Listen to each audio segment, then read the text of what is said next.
Bila dah sebut 7 benda tadi, sekarang makin jelas kepada kita, kita nak pi kepada satu lagi perkaitan dan hubung kait.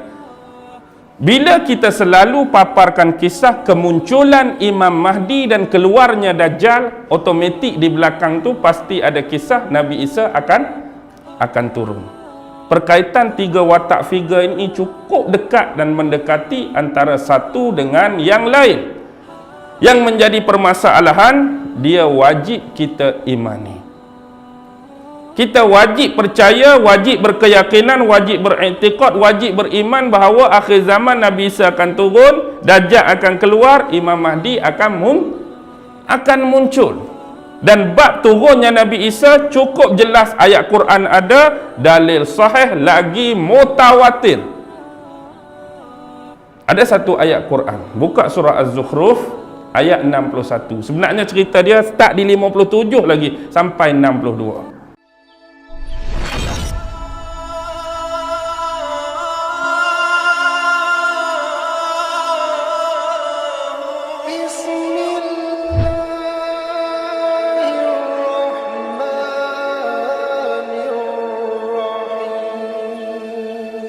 Dan bab turunnya Nabi Isa cukup jelas, ayat Quran ada, dalil sahih lagi mutawatir. Ada satu ayat Quran, buka surah Az-Zukhruf ayat 61. Sebenarnya cerita dia start di 57 lagi sampai 62. Tapi poin dia ayat 61. A'udzu billahi minasyaitonir rajim wa innahu la'ilmus lis-sa'ah wa innahu la'ilmun lis-sa'ah fala cuba cek, saya pun terlupa. Cuba cek Zukhruf 61. Siapa ada yang aplikasi Quran? Siapa ada telefon aplikasi Quran? Abang tolong buka sat. Saya takut tersilap. Jadi rasa ragu, rasa was-was, minta orang cek. Az-Zukhruf 61.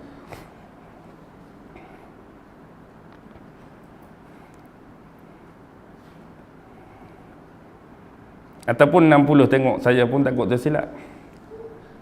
Wa innahu la'ilmun lis-sa'ah fala tamtarunna biha wattabi'un hadza siratun mustaqim. Fala tamtarunna biha wa ati'u fala tamtarunna biha wa yattabi'un wattabi'un hadza siratun mustaqim. Baik. Wa innahu la'ilmun lis-sa'ah. Sesungguhnya, hu tu kembali pada siapa? Hu tu kembali kepada Nabi Allah Isa alaihi salam. Dialah yang mengetahui ataupun dekatnya tentang kejadian peristiwa kiamat. Ni secara terjemahan harfiah dulu. Dialah yang menjadi sumber ilmu dan pengetahuan tentang dekatnya kiamat. Fala, janganlah kamu ragu-ragu tentang dia.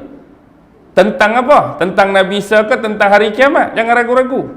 Tentang hari kiamat. Jangan kamu ragu-ragu hari kiamat, sebab kedatangan Nabi Isa tu dah menjadi clue, dah menjadi bukti, dah menjadi ilmu bahawa kiamat tu dah dekat. Jadi jangan kamu ragu-ragu dengan hari kiamat. Dan hendaklah kamu mengikuti petunjuk aku. Inilah jalan yang sebenar, jalan yang lurus. Tetapi bagaimana kalau kita baca qiraah Ibnu Abbas, qiraah Imam Mujahid, qiraah imam-imam yang lain, la ilmun, ain dan lam itu dibaca kedua-duanya fathah. Tadi kita baca wa innahu la ilmun, dua-dua dia baca fathah, ikut qiraah Ibnu Abbas dia jadi wa innahu la alamun. Tak salah ha? Kalau kita baca wa annahu la alamun, dengar orang baca lagu tu, apa ni ustaz ni? Jadi iman wa innahu la alamun wa innahu la ilmu, sebenar boleh. Qiraat tu memaknakan bahawa menunjukkan Nabi Isa alaihi salam itu adalah salah satu tanda dekatnya kiamat. Ini pendapat tafsir Imam Tabari dengan tafsir Imam Qurtubi boleh rujuk dengan qiraat Ibnu Abbas ini. Baik. Sini menunjukkan pada kita jelas. Ayat ni bermula 57 lagi tu. Kisah Nabi Isa tu.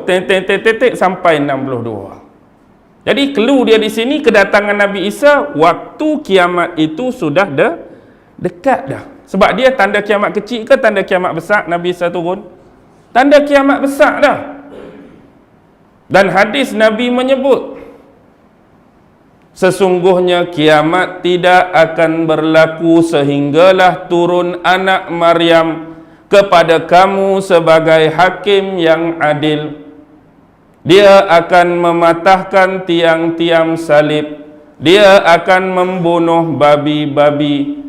Dia akan menghapuskan cukai. Dan dia akan melimpahkan harta walaupun tidak ada yang mahukan harta tersebut. Hadis riwayat Imam Bukhari, hadis bernombor 2296. Hadis ni hadis sahih.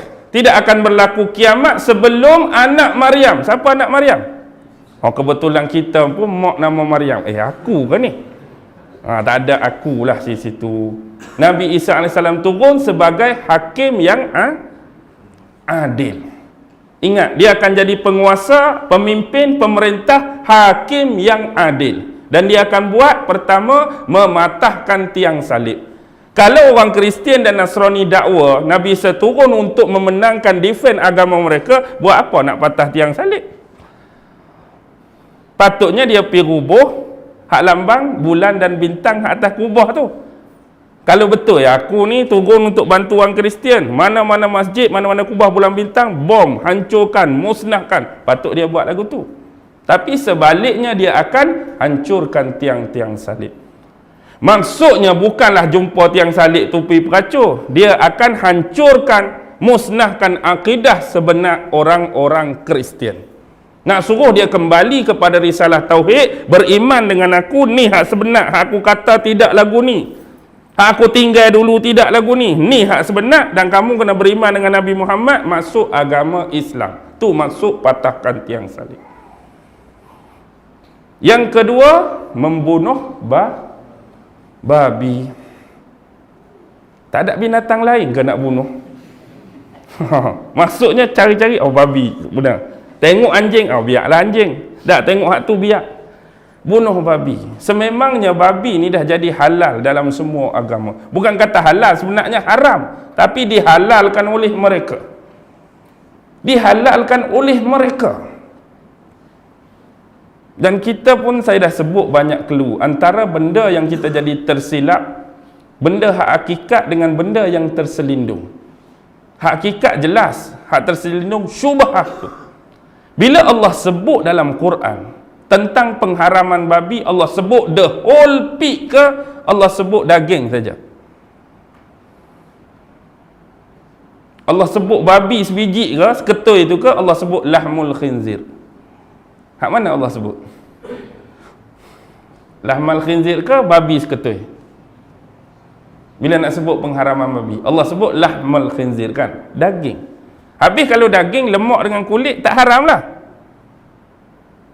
Lemak dengan kulit tak haram lah. Bukan kata lagu tu. Bila nak perjelas di sini, bila sebut daging babi, semua akan tolak sebab dia jelas. Sejelas cahaya matahari yang memancar pada kita. Cereng cereng cereng cereng cereng cereng apek. Ustaz, daging masak merah. Daging apa? Daging babi masak merah, Ustaz. Nak makan ke tak makan? Kami tak makan babi, minta maaf, sorry. Apek pula, kereng kereng kereng kereng. Daging babi sup, Ustaz. Sedap ni, Ustaz. Makan ke tak makan? Hak jelas, tak akan siapa makan. Tapi Allah tak sebut tentang kulit dengan lemak. Hak ni yang jadi syubhah. Hari ni mereka buat kek, mereka buat jelly, bubuh jelatin babi. Kek, Ustaz. Makan ke tak makan? Kek, Ustaz. Makan ke tak makan? Makan. Coklat, Ustaz. Makan ke tak makan? Makan. Jelly, Ustaz. Makan ke tak makan? Dalam tu lah ada syubhah. Takkan dia nak cakap jelly ni saya bubuh babi, Ustaz. Kek ni saya bubuh lemak babi, Ustaz memang tak makan awal lagi. Tapi dia tak akan bagi tahu lah tu dia nak suruh masuk benda haram dalam perut kita. Bila masuk benda haram dalam perut kita, malah nak beribadat, yang penting doa kita Allah tak tu dia naknya. Allah hancurkan orang-orang Yahudi. Hancurkan orang-orang Kristian, bunuhlah penyangak-penyangak, bunuhlah musuh-musuh kamu. Haram duk dengan kita. Bukan Allah tak dengar, maksudnya Allah malah nak dengar. Tapi hak ni payah ni, takkan kita nak usul satu-satu tak. Tapi kalau orang jaga, memang dia tak makan sungguh. Dia rela tak makan. Sedapnya kek ni, biarlah tak apalah, makanlah. Kalau orang nak jaga. Kita ni tengok kek ni berapa sekeping ni, RM40. Payah nak dapat ni RM40 sekeping. Try sikit, sedap lagu mana? Try sikit. Dia sikit ke banyak, dia bukan perkiraan. Dia nak biar masuk benda tu pada kita. Yang ketiga, dia buat apa? Menghapuskan cukai. Tak kira lah cukai pintu ke, cukai rumah ke. Kalau GST ada lagi masa tu pun, GST pun lingkup. Apa saja cukai sekalipun, habis dia akan tu. Jadi dia akan melimpah ruahkan harta dan khazanah negara sampai seolah-olah nak cari orang yang perlu bantuan, tak ada. Orang yang perlu pertolongan, tak ada. Sampai orang merasa cukup, orang rasa puas, orang rasa bahagia, orang rasa aman, orang rasa damai sungguh. Pergi cari mana-mana pun tak ada. Harmoni sungguh. Inilah sifat-sifat yang dia akan bawa. Sifat yang dia akan bawa. Sebelum kita kembali ke satu benda. Bila sebut turun tadi, kita tak jawab lagi pasal apa perlu turun di situ kan. Sedangkan dalam dunia ni luas dan banyak tempat. Baik. Sekarang ni agak-agak tentera-tentera hak nak jadi penolong kepada Imam Mahdi tu dari mana?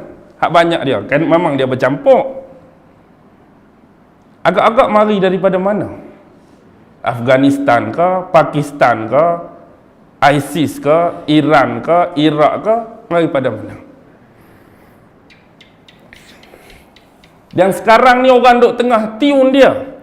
Tempat ni orang duk tengah ceroboh. Tempat ni orang duk tengah intai-intai. Tempat ni orang duk tengah usah-usah. Agak-agak mana? Syria. Syria. Ada pendapat lain? Turki. Lagi? Turki tu dekat dah dengan Syria tu. Arah sama dah tu. Okey. Clue dia, tengok pada rukun setiap Kaabah kita. Semua akan jadi tempat sasaran dan tempat fitnah paling besar. Kita ada rukun Iraqi, rukun Yamani, rukun Syami, rukun Hajar Aswad. Rukun Iraqi mengarah ke Iraq, kita dah tahu apa jadi pada Iraq. Kita dah tahu apa jadi pada Iraq. Dia jadi fitnah, hancur lebur. Rukun Syami, Syam sekarang, Syria, bergolak, tak berhenti, perang, timbul ISIS macam-macam. Rukun Yamani, Syiah Houthi, orang duk serang macam-macam. Cuba cari tiun mana arah Hajar Aswad. Saya tak mau jawab di sini malam ni, anda cari. Agak-agak arah tu duk kat mana? Saya tu malah nak jawab. Anda carilah. Lah ni orang duk usah, orang duk terai, orang duk apa, insya-Allah masih boleh bertahan.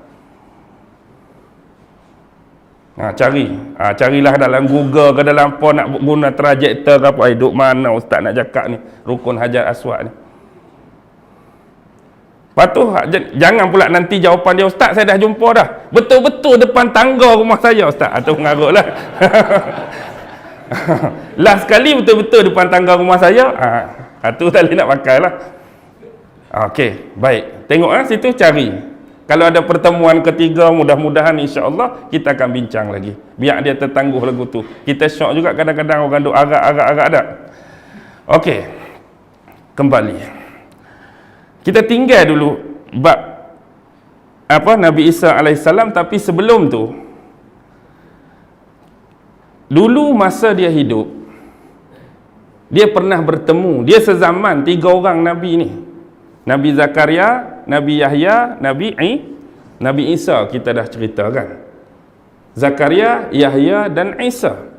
Dan zaman Nabi Yahya dengan Isa, mereka sezaman. Mereka bertemu di satu tempat, nama dia Sungai Jordan. Kalau ikut keyakinan dan akidah orang Kristian, Nabi Yahya lah yang membaptize. Membaptize tahu? Maksudnya hak renjih-renjih air, kira macam menyucikan Nabi Isa alaihissalam untuk dinobatkan sebagai Nabi dan Rasul baru bagi Bani Israel yang akan datang.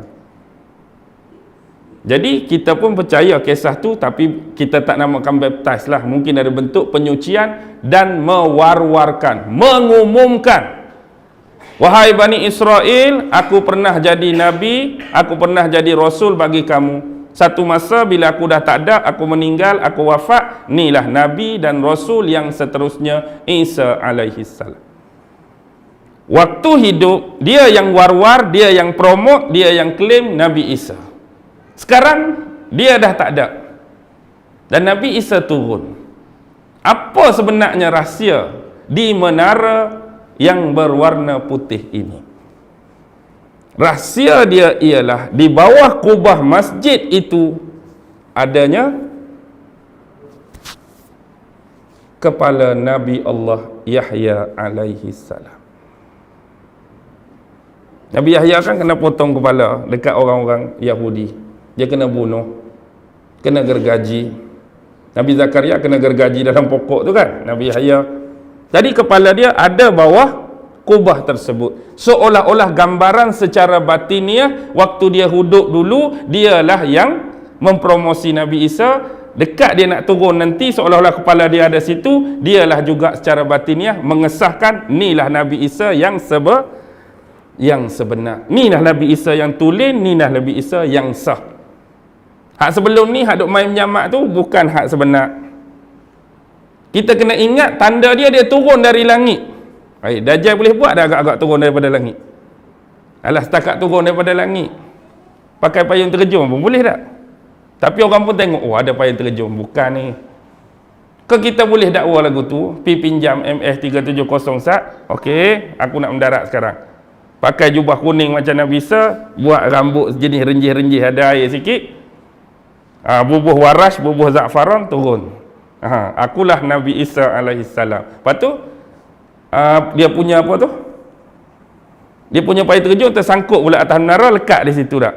Akulah Nabi Isa, belah-belah sengit lagu tu. Boleh ke tak? Tak boleh. Hak ni Nabi Allah Muhammad sallallahu alaihi wasallam sebut dengan jelas bahawa bila Allah berkehendaki Nabi Allah Isa turun tu, bagaimana keadaan dia? Dia meletakkan kedua-dua telapak tangan dia pada sayap malaikat. Wallahu alam. Penampakan bagi orang Islam hak nampak dia turun tu, nampak kedak malaikat tu menampakkan diri dia ke, ataupun malaikat tu memangnya wujud tapi mungkin tak nampak kan, nampak dia duduk lagu tu saja. Faham ke tak maksud saya ni? Sebenar hakikat tu ada malaikat, sebab dia letak tangan atas sayap malaikat. Sama ada di hari kejadian yang sebenar, orang hak duduk bawah tu nampak ke tidak malaikat tu maksud saya. Kalau nampak, nampaklah. Kalau tak nampak, jadi macam kita nampak dia turun seorang lah. Hakikatnya tangan dia tu duduk atas sayap ataupun kepok malaikat. Dia memakai dua lapis pakaian, dua lapis jubah yang berwarna seakan kekuning-kuningan. Satu jenis daripada warash, satu jenis daripada za'faran. Dan bila dia tunduk, seolah-olah air-air itu menitik macam baru lepas keluar tandas kan, macam kita keluar tandas jenis air menitik, walaupun rambut dia tak basah. Bila dia tunduk tu macam ada air-air menitik walaupun rambut dia tak basah. Bila dia dongak, rambut dia tu landai seperti kilauan kulit, kilauan mutiara. Tu. Jadi dia turun. Tu sambungan hak saya sebut tadi. Bila dia turun tu, dia akan kejak dan cari Dajjal. Dia jumpa Idi Babul Lut, dia bunuh Dajjal. Lepas tu dia akan cari manusia-manusia yang masih diselamatkan iman dia oleh Allah dan oleh Dajjal. Lalu dia mengusap-ngusap wajah mereka dan menyebutkan darjat mereka di syurga. Dia akan cari. Hak tu, hak dia cari orang beriman tu lah. Hak ikut dia pi bukit Tur Sina. Ni kita tak cerita lagi Dabah keluar tak? Tahu Dabah? Binatang hak nak keluar ni. Di antara Bukit Safa dan Bukit Marwah. Bila sebut lagu ni, kita jadi pening sebenarnya, memanglah. Kita pun nak kenal dabah ni lagu mana, binatang ke dia, orang ke dia. Keluar pula celah bukit lagu tu, mengerikan sungguh dak. Sampai kata payah dia nak keluar ni 3 hari 3 malam baru boleh lepas dia punya ekor. Lagu mana pula ni nak fikir ni? Ekor tu ekor sebenar ke ekor majazi ke? Siapa dabah yang sebenar ni? Lepas tu ada juga dakwa bila dia keluar dia akan pegang tongkat Nabi Musa dengan cincin Nabi Sulaiman. Dia jumpa kat mana tahu tongkat Nabi Musa? Dia jumpa kat mana pula cincin Nabi Sulaiman? Kena tanya mak mak dia banyak kuliah, ustaz-ustaz lain kok dia ada jawapan ke sebelum ni. Ke benda tu benda yang riwayat yang dhaif ke? Tapi saya nak sebut ni benda ni disebut. Dan kita tak tahu kesahihan dan kepastian dia. Sebab kita tak tahulah, kita takut keluar betul-betul benda tu, kita pun ni ke dabahnya. Kita takut kita pun keliru. Betul tak? Sebab tak jelas. Tiba-tiba satu binatang dah keluar, dabah ke tak dabah. Kita nak kata tak dabah, takut kita abaikan dia. Nak kata dabah, takut binatang lain. Jadi biar betul-betul dia punya clue, dia punya petunjuk. Sekarang di mana kita tadi sebelum dabah? Sebelum dabah tadi kita cerita pasal apa? Hak Nabi Isa tadi. Baik. Satu sisi Nabi Isa kita dah selesai. Yang penting sikit lagi kita nak cerita pasal hak nak menyamak jadi dia. Siapa hak nak menyamak jadi dia? Siapa hak nak menyamak jadi Nabi Isa ni? Dajjal. Betul. Dan saya dah sebut di banyak tempat sebenarnya hari ini. Kalau kita buat banner, siapakah Dajjal? Sifat-sifat Dajjal. Siapakah Iskandar Zulkarnain? Siapakah Ya'juj Ma'juj? Siapakah Nabi Allah Khidir? Siapakah Ashabul Kahfi? Letak banner besar-besar. Agak-agak ramai tak orang mai? Ramai mai kan? Ramai, cukup ramai. Tapi kalau ada Tok Guru mari buka kitab Tauhid, Tok Guru mari buka kitab fiqh, seramai tadi ke tak? Situlah persoalan dia. Saya ingat hak masa ada kitab Tauhid, masa ada kitab fiqh, hak bayar-bayar lagu ni lah, kalau ada pun. Tapi hak muda pergi mana? Hak Zulkarnain tadi, hak Ya'juj Ma'juj tadi. Kenapa ada perbezaan yang ketara? Salah kau nak kenal siapa Ya'juj Ma'juj? Tak salah. Tak salah kan? Kita nak tahu. Salah kau nak tahu sifat Dajjal? Tak salah. Salah kau nak tahu siapa Zulkarnain? Tak salah. Baik. Ambil Al-Quran. Ada Al-Quran di sini. Ambil contoh satu kat saya, sebiji.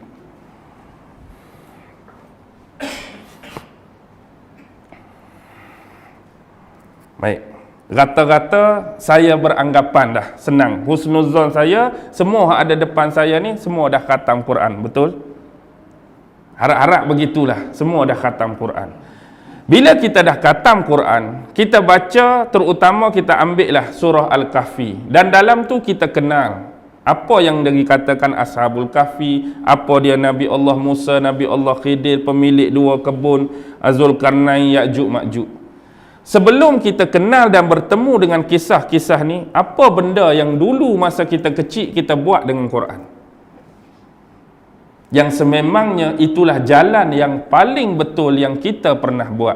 Sebelum kita bertemu dengan kisah, cerita dan sejarah semua benda ni, benda paling betul kita buat ialah mengenal Al-Quran. Kita start berangkak, kita start bertatih, kita start berjalan. Hari ni kita dah berlari dah. Kita mula mengenal huruf-huruf Al-Quran. Alif, Ba, Ta. Kita dah buat. Kita kenal baris atas, baris bawah, baris depan, baris mati. Kita dah buat. Kita belajar tanwin, tan, tin, tun. Kita dah buat. Kita dah belajar mat. Kita belajar qalqalah. Kita belajar tafkhim. Kita belajar makharijul huruf. Selesai.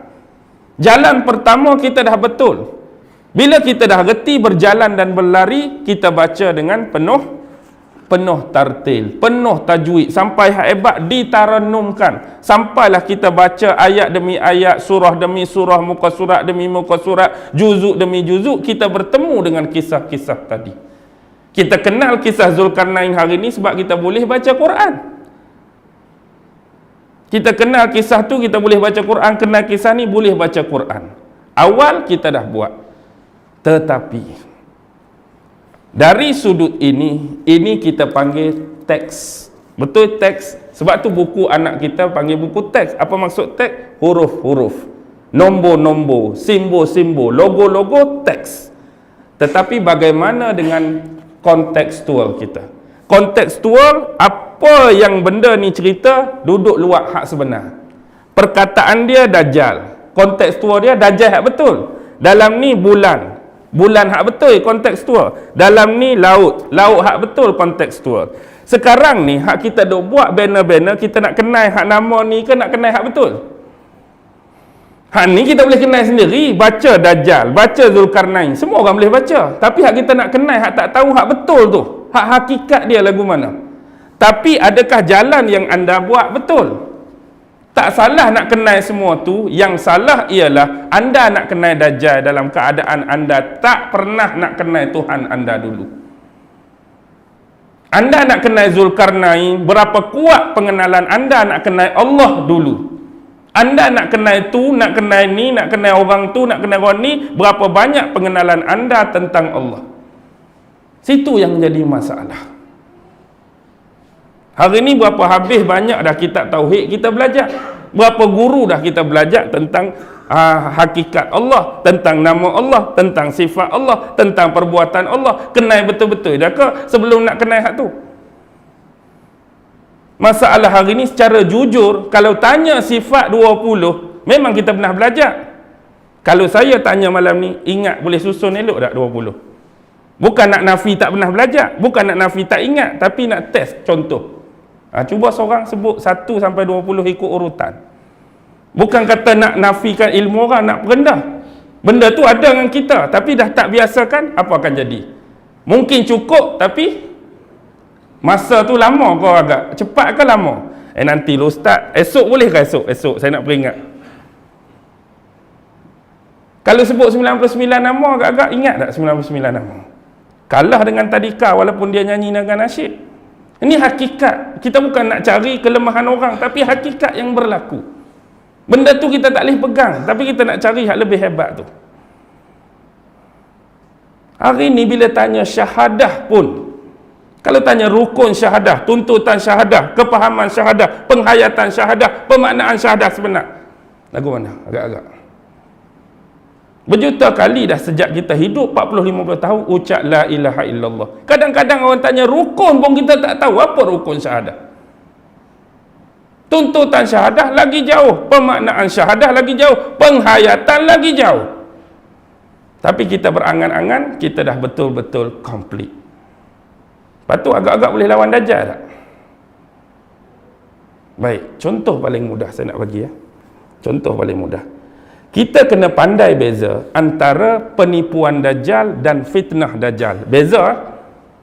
Tipu lain, fitnah lain. Tipu lain, fitnah lain.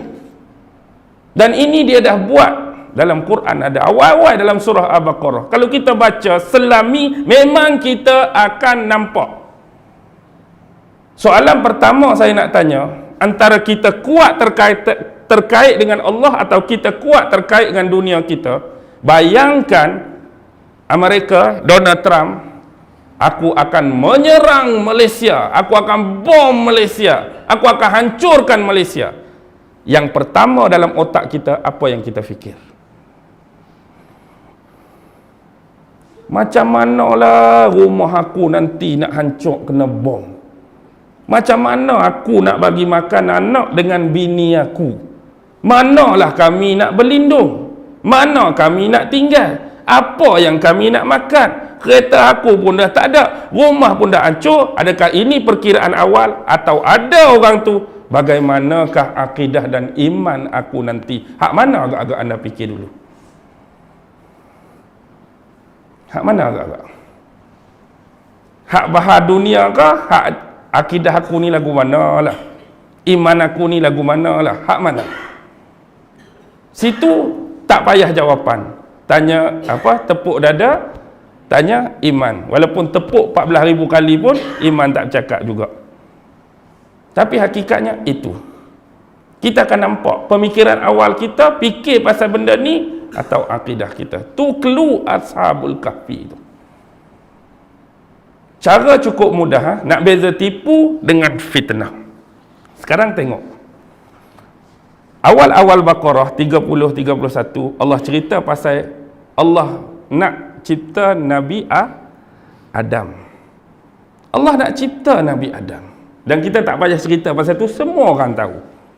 Adam duduk dalam syurga dan peringatan Allah, makanlah apa kamu nak makan secara pemaknaan, makanlah apa kamu nak minum, tengoklah apa kamu nak tengok, tapi jangan sesekali dekati pokok ini. Satu benda saja.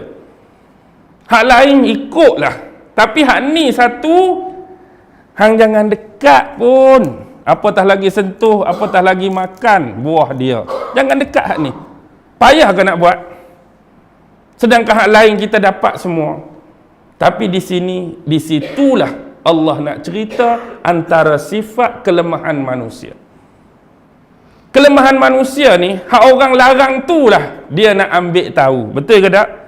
Hak orang larang tu lah dia nak cek.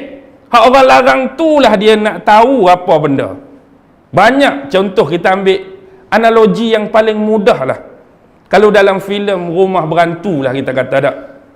Tuan rumah kata, rumah ni ada 10 bilik. Kamu hanya dikehendaki duduk mana-mana 9 bilik. Tetapi bilik yang tingkat 2, jangan sekali-kali masuk dekat, jangan sekali-kali buka. Senang je kalau kira tak? Duduklah mana-mana 9 lain. Tapi sifat manusia ni, apa benda lah dalam bilik ni? Hang ingat apa? Aku rasa penting dalam ni, mah ke? Hak tu juga dia nak pi tiun. Hak orang larang tu. Ni sifat manusia standard. Kalau dah cerita kan, bila buka ada hantu tu lah, ada apa kan kita kata. Pasal apa payah sangat nak dengar perintah? Macam kita hantu dalam botol kicap tu kan. Tak. Padahal tok dia pesan dah, jangan masuk bilik ni, jangan main dengan botol-botol itu. Tapi sifat ingin tahu cucu, mesti ada benda syok, benda special. Last sekali pecah botol kicap, keluarlah. Kulit asal pun lebih kurang kicap juga kan. Nama apa pelakon dia tu? Angah ke? Angah ke hak jadi hantu tu? Angah lah. Angah dari tu hak jadi cucu tu mak saja kan. Jadi pelakon-pelakon pun nak cakap sifat manusia tu, nak tahu benda tu. Tapi sebelum ni Nabi Adam memang tak ambil tahu pun pasal benda tu. Tapi selepas Allah laknat Iblis nak pun benda yang sama, laknat Allah tu tertimpa juga pada Nabi Allah Adam. Bagaimana boleh berlaku penipuan dan fitnah? Contoh, awal-awal tadi Allah dah pesan jangan dekati pokok ini. Maksudnya larangan ke suruh? Larangan. Mari Iblis, hang pilah dekat pokok tu. Dan kalau boleh makanlah buah dia. Tak boleh. Allah larang. Tak. Sebenarnya Allah tak mau dekat pokok tu. Kalau hang makan, hang dapat benda lain. Bila buat ayat lagu tu, dia jadi nak tahu apa benda kalau makan buah tu. Hak nombor 1 saat ni, tipu ke fitnah? Mudah aja tipu. Allah suruh jauh, hang suruh masuk dekat. Jauh, dekat, tipu. Hak fitnahnya mesti terkait dengan benda hak dia tipu, tak boleh lagi. Hak fitnahnya kalau makan buah ni, hang akan berumur panjang dan akan dapat kerajaan yang tak akan habis-habis, kekal selamanya. Umur panjang, kerajaan yang kekal, tak habis-habis. Analogi bodoh. Saya nak letak benda ni pada Nabi Adam terlampau berat. Anggaplah dan label lah analogi saya ni analogi separa bodoh. Kalau ayat kita ni, ayat kita tak mau merendahkan Nabi Adam, dia punya martabat, tak mau merendahkan ayat Quran.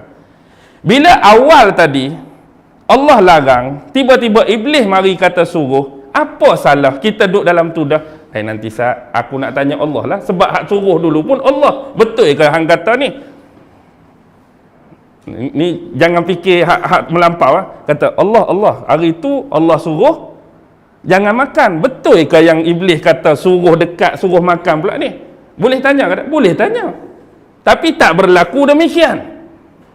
Betul ke kata khasiat makan buah ni umur jadi panjang? Betul ke lagu tu? Lepas tu makan buah ni dapat kerajaan yang kekal tak habis-habis. Betul ke lagu tu? Tu analogi bodoh. Sebab tu saya kata separa bodoh tu. Kita nak tu takut martabat ayat Al-Quran jatuh, nampak martabat Nabi Adam jatuh sampai takkan Nabi Adam tak terfikir nak buat lagu tu, nak tanya. Benda besar ni, benda larangan. Tapi ingat, inilah fitnah. Inilah fitnah. Patutnya ayat yang paling mudah, duduk dalam syurga Allah kata, hidup mati tak duduk dalam syurga? Lepas tu pasal apa boleh termakan lagi? Hidup yang kekal berumur panjang. Tak perlu termakan dalam hak ninya. Hang tu duduk dalam syurga dah. Lepas tu kerajaan yang kekal tak habis-habis. Duduk dalam syurga ni kekal ke ada hak lain lagi? Tak ada dah. Maksudnya dalam fikiran dia, oh mesti ada hak hebat lagi ni. Tu dah jadi fitnah dah tu. Dia tipu mula-mula, dia fitnah. Akibatnya makan saja buah tu, Nabi Adam okey lagi. Tapi kadang-kadang hak mana? Bang, makanlah bang. Payah dah nak dapat buah lagu ni. Siapa hak duduk cucuk tu? Perempuan kan. Godaan, rayuan, makan. Akibatnya apa hukuman yang Nabi Adam kena terima? Perlu berubah dimensi, perlu berubah masa. Dulu duduk syurga, sekarang kena turun ke bumi. Jadikan ini sebagai paksi corak penipuan dan corak fitnah. Paksi dah ni. Hak asal Allah kata lagu ni, dia play out kata lagu lain. Lepas tu dia guna benda yang sama, tabur fitnah. Kita jadi keliru. Oi. Tapi bila turun, hidup lagi ke tak hidup Nabi Adam? Hidup. Cuma tak bolehlah nak buat macam ke atas tadi. Atas tadi nak KFC, main KFC. Nak McDonald, main McDonald. Dengan bahasa mudah. Hak ni nak kena guna tulang empat kerak. Kena bekerja, kena berusaha. Tapi dia guna taktik sama sebenarnya. Kalau kita perasan. Dunia ni Allah kata bila turun ke dunia ni tak kekal.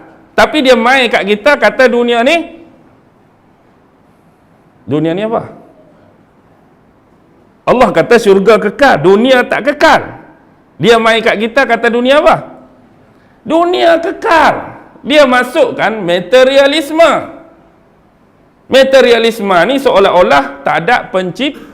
Dunia terjadi dengan diri sendiri. Dunia terjadi sejak berbilion-bilion tahun dahulu. Tak akan pernah ada kiamat. Tak akan ada penghujung bagi dunia. Tak akan ada tarikh akhir, titik akhir bagi dunia. Tak ada kalau mati ada azab kubur. Pembohong. Dia bawa materialisme. Dunia ni kekal. Allah kata dunia tak kekal.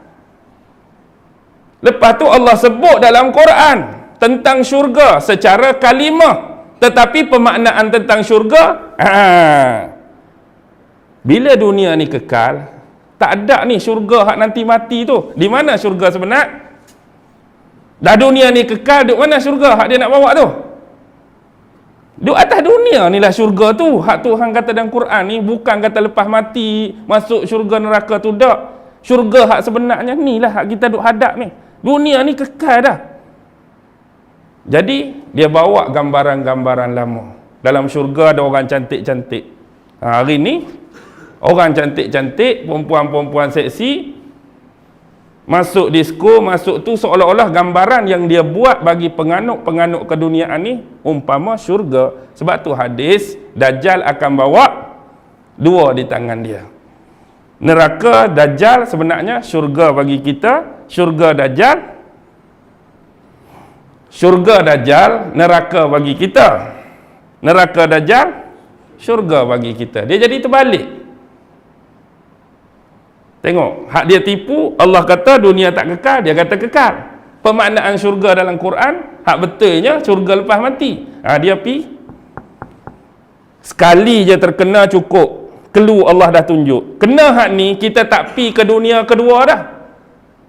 Kena hak ni, tak pi dunia kedua. Kena hak ni, syurga atau neraka. Anda pilihlah sendiri. Hak dulu silap duk syurga, turun dunia, hidup lagi, alhamdulillah. Lepas pada hak ni tak ada, kamu ni dunia kedua pula. Buat dosa situ, dunia ketiga. No. Silap sini ambil perkiraan, pilihlah syurga atau neraka. Tapi dia memang akan bawa lagu tu. Inilah syurga, ambil lah ni. Inilah syurga, ni neraka, tak payah ambil. Inilah fitnah. Jadi cara dia macam mana? Sebelum kenal dia, biar kenal Tuhan kita. Biar kuat akidah kita, buat kuat iman kita. Nak tahu seberapa banyak mana kita berpaling pada Allah atau berpaling pada dunia, tengok. Ni Quran. Kita pergi kedai. Kita pergi kedai elektrik. Nak beli TV. Nak beli TV. TV skrin yang paling besar sekarang berapa? Skrin yang paling besar berapa sekarang? 90.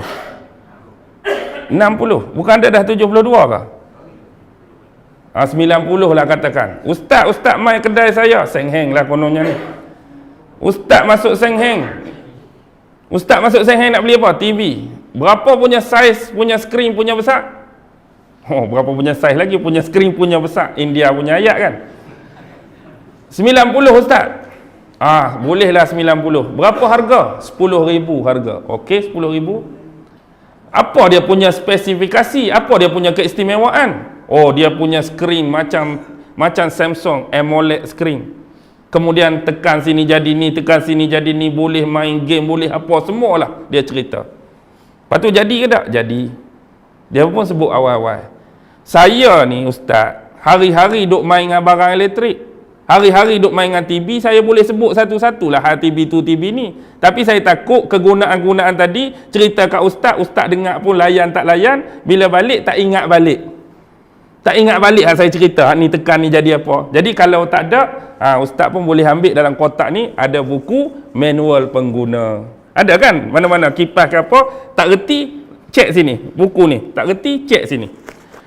Kita pun balik, tiba-tiba anak main bola, bola tu kena satu butang, jadi gelap. Agak-agak pendekatan kita biasanya tekan meraban, agak-agak jadi okey balik ke, buka buku manual. Hak mana? Gelap ni. Tekan sini kot.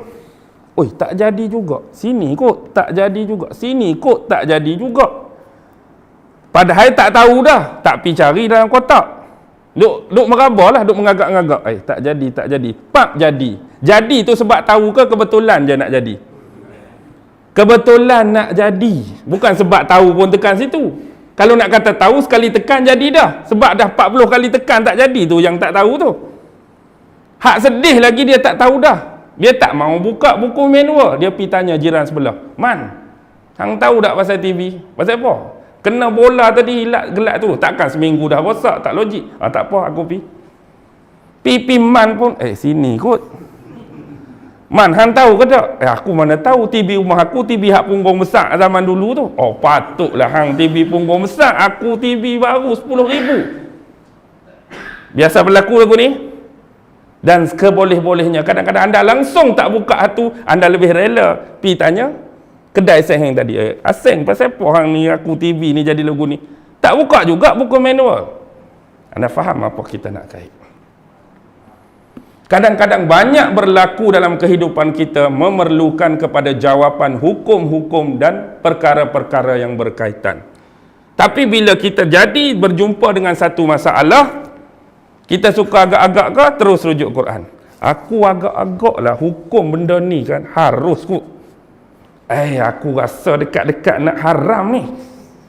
Hang macam mana? Aku tu rasa belajar sikit-sikit. Tu. Dia ayat-ayat dia. Belajar sikit-sikit dulu lebih kepada makruh. Aku sipi-sipi sunat ni.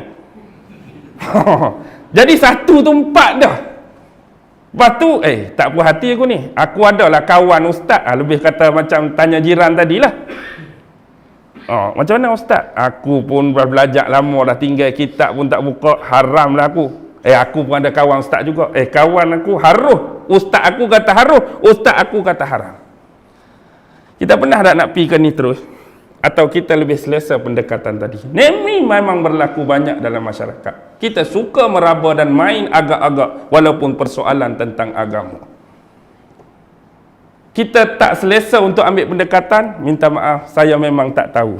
Jadi malu nak guna ayat tu. Saya tak tahu. Dah tak tahu, tak tahulah. Dia lebih guna pada pendapat saya merasakan. Dia nak main juga saya merasakan tu. Jadi bila ada saya merasakan, saya beranggapan, saya berpendapat, saya rasa, dia jadilah 14 lapis hukum tu. Hak 5 tu satu benda aja nak tanya. Takkanlah satu hukum tu 5 tu kena semua. Kalau 5 kena semua, aku nak ambil dia jatuh haram. Aku nak ambil hak ni dia jatuh halal. Jadi hak betulnya apa dia? Boleh ke tak boleh? Hak kata tak boleh, kata haram. Hak kata boleh, kata halal. Jadi orang Islam hak tu ni buat, hak ni cegah diri dia daripada buat. Jadi pening. Berlaku tak berlaku? Memang berlaku pun. Sekarang ni nak bagi nampak jelas. Bila kita belajar ilmu Al-Quran, kita belajar ilmu hadis, saya istilahkan dia sebagai ilmu putih. Nak bagi senang. Kita belajar Quran, kita belajar hadis, dia tu ilmu putih. Dan kita juga ada ilmu lain selain pada Quran dan hadis. Dan kita tak nafikan ilmu hak bukan Quran, bukan hadis, hak kita duk belajar hari-hari dalam dunia kita ni, ada yang boleh pakai, ada yang betul. Hak sejarah kita belajar, hak tak ada kena-mena dengan Quran, sejarah tu lah, sejarah Campa lah, sejarah Sriwijaya apa tu. Salah ke sejarah tu bang? Tak salah. Tapi kita ambil selain daripada wahyu Allah, selain daripada hadis Nabi, kita ambil sebagai yang hitam walaupun dia betul. Selagi kita menganggap dia putih, anda nampak tak? Ni tulisan putih, ni pun tulisan putih, jelas ke tak tulisan tu bagi anda? Nak bagi jelas tulisannya putih, anda perlu hitamkan sebelah, jadikan dia sebagai frame, latar belakang. Bila ambil yang bukan Quran, bukan hadis ni, ada kelemahan, ada kekurangan, letak bawah, nampak tak jelas tulisan tadi? Akan jelas pada anda kelebihan wahyu. Tapi bila anda jadikan hak ni hitam, anda angkat hak ni putih, apa jadi? Quran ke belakang, hadis ke belakang, izm, pandangan, akal anda angkat, anda akan tolak Allah secara perlahan. Sebab itulah hari ni bila ada komunisme, confirm daripada akal manusia. Ramai tak penganut belakang dia? Ramai. Hari ni pluralisme, confirm manusia yang cipta. Ramai tak? Ramai. Hari ni liberalisme, confirm otak manusia yang buat liberal. Ramai tak penganut? Ramai. Hari ni etis, ramai belakang dia. Hari ni pragmatisme, ramai belakang dia. Hari ni sekular, ramai belakang dia. Padahal itu semua bukan dari wahyu, bukan dari hadis. Otak manusia, tapi pasal apa? Sebab bila anda menghitamkan yang ni, hak ni jadi terangkat. Hak ni jadi terangkat, habislah. Akidah anda sikit demi sikit, dia makan. Baik, bagaimana dia buat? Tengok Pernah tengok tak filem Now You See Me? Dah dengar tak filem ni? Now You See Me. Sekarang kamu nampak aku. Filem ni ada dua setakat ni. Now You See Me 1, Now You See Me 2. Cerita dia berkisar geng-geng ahli silap mata. Dia hebat silap mata sampai dia merompak bank pun guna ilmu silap mata. Tak ada nampak unsur-unsur kedajalan dalam filem ni kalau orang yang tak nampak. Tapi kalau kita perhati, rumusan yang boleh dibuat Now You See Me ialah macam ni. Kita ni dijemput untuk tengok pertunjukan silap mata. Ada meja-meja khusus. Kita duduk satu meja, orang tu satu meja, orang ni satu meja, orang duduk buat silap mata kat depan. Baik, kita duduk jauh asal. Orang tu buat silap mata. Macam mana burung boleh keluar dari topi dia? Macam mana tiba-tiba duit tu ada dalam telinga dia? Kita tak biasa ni, rasa nak duduk dekat ke tak? Nak tengok dia punya trik tu. Jauh sangat ni aku nak tengok. Kok celah mana dia nak tipu aku ni? Kita pun dekat. Tak jumpa juga. Tak boleh, dekat lagi. Nak tengok. Kalau boleh nak duduk depan dia. Tang mana keluar duit, tang mana keluar bunga, tang mana apa. Ingat. Inilah konteks dia bawa. Bila kita makin dekat, kita menunjukkan minat dan keterujaan, view kita akan jadi makin kecil. Sekarang ni kita duduk jauh, dia duduk buat silap mata kat sana, kita nampak lagi. Contoh ada orang buat silap mata. Saya nampak lagi 5 orang, saya nampak lagi 10 orang, saya nampak lagi 30 orang. Tapi bila saya makin dekat, duduk depan muka kawan tu, nampak lagi tak 5 sini? Nampak lagi tak 10 sini? Nampak lagi tak 30 sini? Tak ada dah. Sebab kita tumpu ni. Inilah paranoid, inilah taksub sebenar. Bila menjadikan semua benda tu, inilah punca dia. Tapi kita lupa view hak lebih besar. Yang ni yang dia nak, dia reka satu teori, dia reka satu konspirasi, biar kita, oh hebat ni, kena kaji ni, kena kaji. Last sekali, duduk tepi ni apa jadi? Kita tak ambil tahu. Hak ni lah hak sebenarnya. Kita nak suruh dia tune. Bila dua mata boleh tengok ramai, bila makin dekat, dia akan jadi dua mata ni cuma nampak, ini lorongan dia. Kita asal dua, boleh tengok view, tapi bila kita tune makin dekat, kita akan jadi satu lorongan. Dia nak suruh kita berfikir dengan jalan dia. Apa saja yang dia bagi, kita terima. Apa saja ilmu yang dia bagi, kita terima. Satu lorongan. Cara dia berfikir. Sebenarnya cukup mudah. Dah hang tahu orang jemput hang tu program apa? Program apa tadi? Silap mata. Nama lagi silap mata, ikut dia lah nak buat binatang apa pun dah silap mata, duduk sini lah. Dia tu nak tunjuk silap mata. Dia nak buat keluar kereta kebai ke, dia nak tiba-tiba bunyi ambulans ke, memang dia nak buat silap mata. Jangan terpegun. Dia nak suruh menyilapkan mata kita, duduk sini. Tengok view. Jadi bila kita pergi, oh hebat, mana burung, mana ni, view belakang habis. Kita ada dua mata. Tapi bila kita berfikiran dengan lorongan dia, tengok. Hari ni dua mata, okey. Cuba bayangkan, hilangkan satu mata. Kalau sebelum ni boleh corner di situ 80, alright, mata dua. Agak-agak mata sebelah, ambil side corner, sama macam dua mata kah? Dah kita katakan, bayang ni, sebelum ni side corner kat hebat-hebat tu 80. Bila mata dah ada sebelah, agak-agak 80 lagi kat side corner. Ingat-ingat boleh masuk dalam longkang. Sebab view kita tak luas dah. Kita berdiri pun, dia ada ketetapan ni. Dengan kita berjalan hak dua mata, bayangkan kita tutup sebelah mata, kita punya pendirian tu maksud saya, bukan pendirian hak pegangan ni. Kita berdiri pun jadi tak selesa dah kita nak berjalan. Dia tak kemas. Dia nak suruh kita lagu tu lah.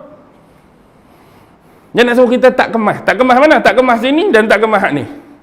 Bila kita ikut view dia, tu hak paranoid sebenar. Hak pi tunjuk sampai depan tu. Sampai tahap apa? Nasi lemak hak bungkus 3 tu pun lambang Freemason.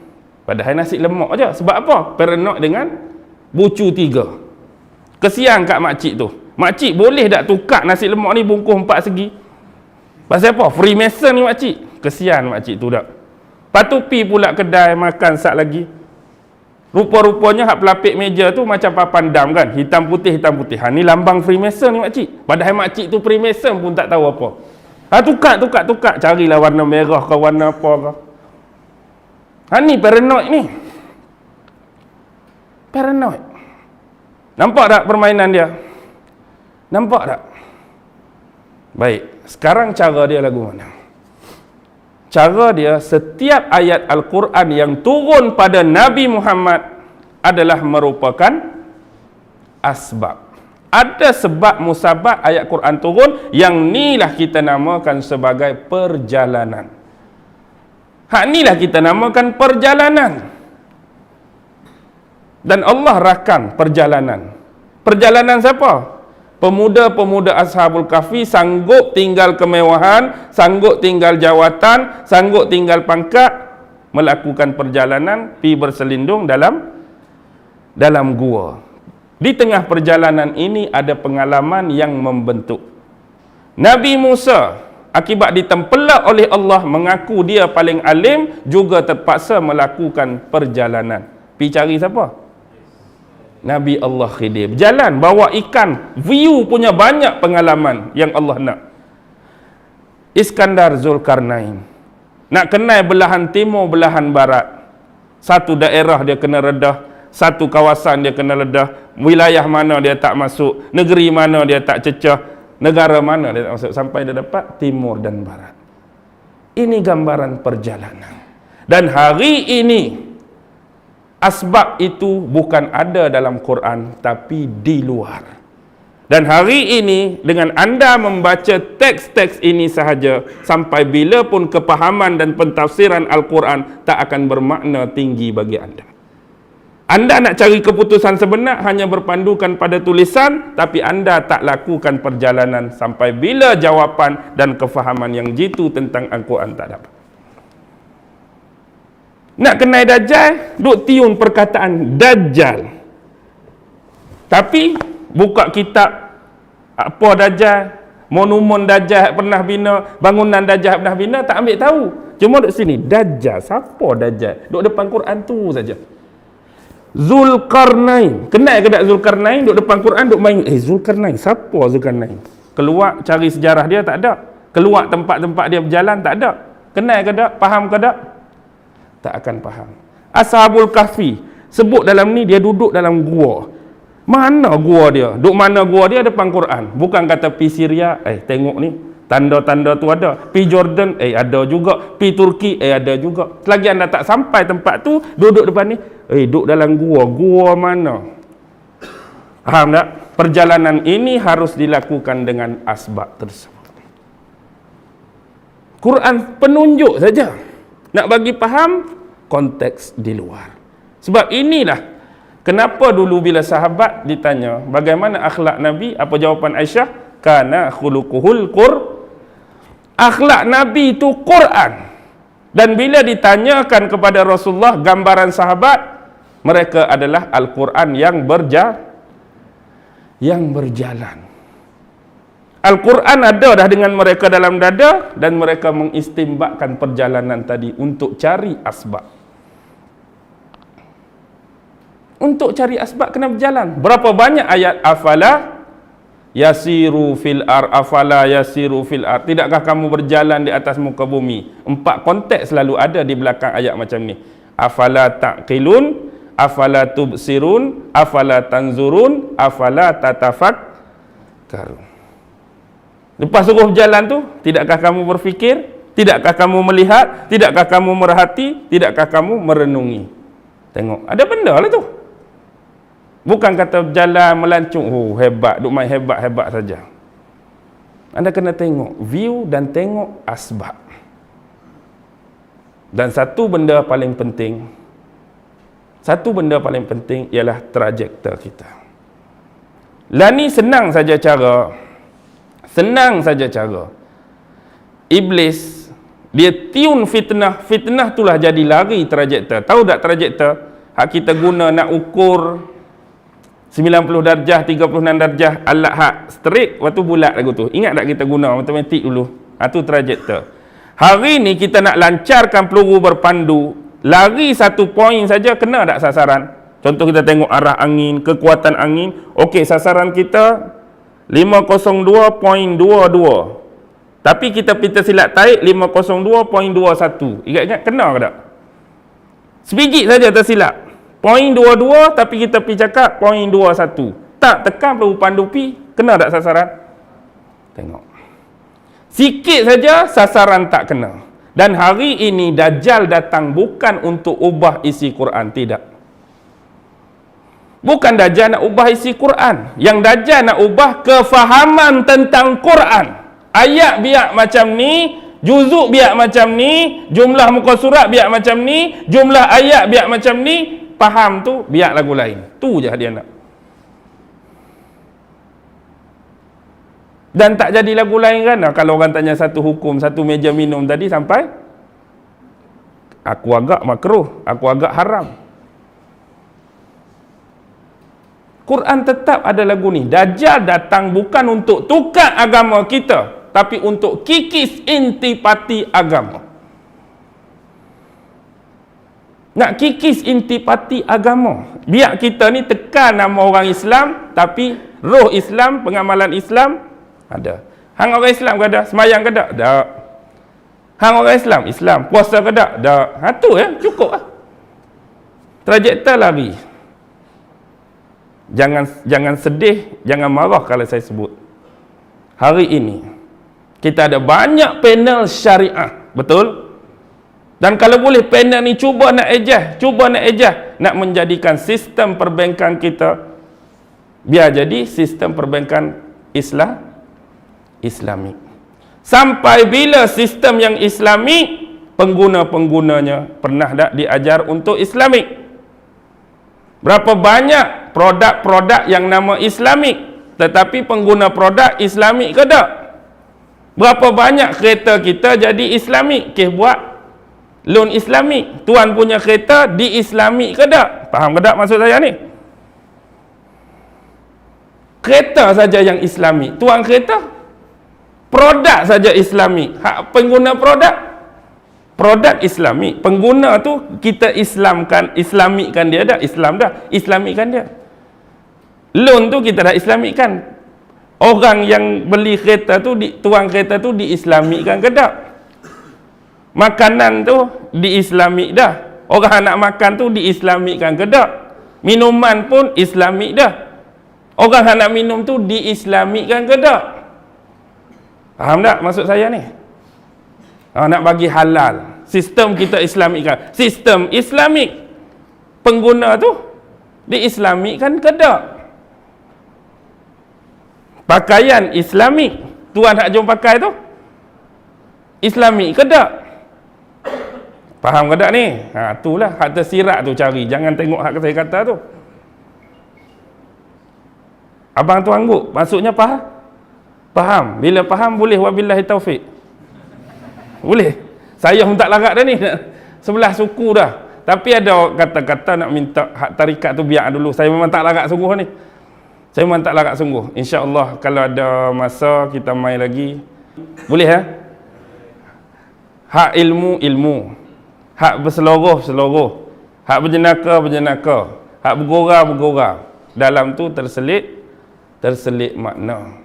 Hak kita bergurau lah cara kita. Tapi hak sepatutnya depan Quran ni kita nak bagi pemaknaan secara hakikat, secara majazi, metafora, supaya kita merenung Al-Quran dengan adab dalam bentuk perjalanan tadi. Nak cari apa pun tengok view sebenar di luar dan padankan dengan teks Al-Quran kita. Jangan hanya duduk depan Quran, semua benda anda nak cari dalam ni, jangan. Tak, memang ilmu tu ada dalam Quran. Dia punya view sebenar. Cari hak di luar. Cari di luar inilah yang kita sedang buat sekarang. Jalan yang betul, selamat. Jalan yang salah, andalah terima akibat dia. Wabillahi taufiq wal hidayah. Wassalamualaikum warahmatullahi wabarakatuh. Warna baju saya bukan melambangkan parti saya. Saja aja. A'udzubillahi minasyaitonirrajim. Bismillahirrahmanirrahim. A'udzubillahi minasyaitonirrajim. Bismillahirrahmanirrahim. Allahumma innaka ta'lam anna hadhihi al-quluba qad ijtama'at ala mahabbatik waltaqat ala ta'atik wa tawahhadat ala da'watik wa ta'ahadat ala nusrati syari'atik fawasikillahumma rabitataha wa adimuddaha wahdiha subulaha wamla'ha binurika allazi la yakhbu washrah suduraha bifaidil imani bik wa jamilit tawakkuli alaik wa ahyiha bima'rifatik wa amitha ala syahadati fi sabilik innaka ni'mal maula wa ni'man nasir wa sallallahu ala sayyidina Muhammad wa ala alihi wa sahbihi wa sallam walhamdulillahi rabbil alamin. Allah. Jika hatimu tersentuh hari ini, itu bukan kerana kami, tapi karena Allah yang membolak-balikkan hati kamu. Sampai jumpa di video yang akan datang. Teruslah belajar, teruslah berubah menjadi lebih baik. Jaga iman, jaga hati, dan jangan lupa doakan kami. Jangan lupa like, share, dan subscribe agar semakin banyak yang akan mendapat manfaatnya. Wassalamualaikum warahmatullahi wabarakatuh.